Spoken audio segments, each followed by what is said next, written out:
अमरावती जिल्हा परिषदेच्या मुख्य कार्यकारी अधिकारी संजिता मोहपात्रा यांनी जिल्हा परिषदेच्या शाळांतील विद्यार्थिनींची भेट घेऊन त्यांच्याशी संवाद साधला। विद्यार्थ्यांमध्ये असलेल्या सुप्त गुणांना वाव मिळावा, त्यांची कल्पकता आणि त्यांच्या मनात निर्माण होणाऱ्या प्रश्नांना योग्य मार्गदर्शन मिळावं, त्यांचा आत्मविश्वास वाढावा यासाठी जिल्हा परिषदेच्या शिक्षण विभागातर्फे जिल्हा परिषदेच्या शाळांतील विविध वर्गातील विद्यार्थिनींनी जिल्हा परिषदेच्या मुख्य कार्यकारी अधिकारी संजिता मोहपात्रा यांच्याशी त्यांच्या दालनात दिलखुलास चर्चा केली।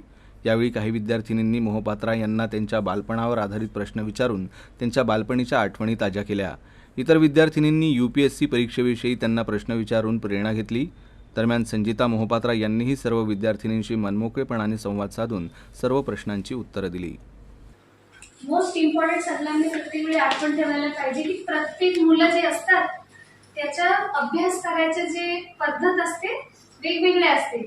कोणाला 10 तास वाचून पण आठवण राहत नाही, कोणाला 3 तास मध्ये होऊन जातं। जेव्हा मी लहान होते ना तर आय व्हेरी स्मार्ट, तर मला फक्त 2च तास अभ्यास करायचा। माझा प्रश्न असा आहे की तुमचे माध्यमिक शिक्षण कसे झाले व तुमचा मित्रपरिवार कसा होता आणि त्यामध्ये तुमची भूमिका कशी असते? क्लास 6 पासून माझी एक मोठी बहीण आहे, तर आम्ही दोन्ही बहीण आहेत। माझी मोठी बहीण पण she is working in a government organization, she is quite well established. तर जेव्हा माझी बहीण आणि मी दोघी इंग्लिश मीडियम स्कूलला अभ्यास करायचे, सो ते 9th ला होती, मी 5th ला होते। 4 वर्षाचा डिफरन्स आहे।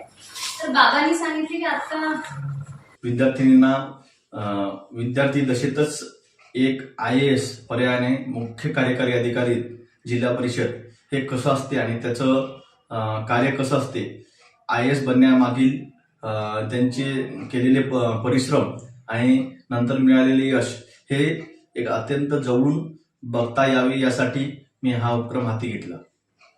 यामध्ये जिल्हा परिषदेचे प्राथमिक शिक्षण अधिकारी सन्माननीय बुद्धभूषण सोनवणे साहेब आणि शाळेचे मुख्याध्यापक श्री धनंजय वानकडे सर यांचे सहकार्य लाभले।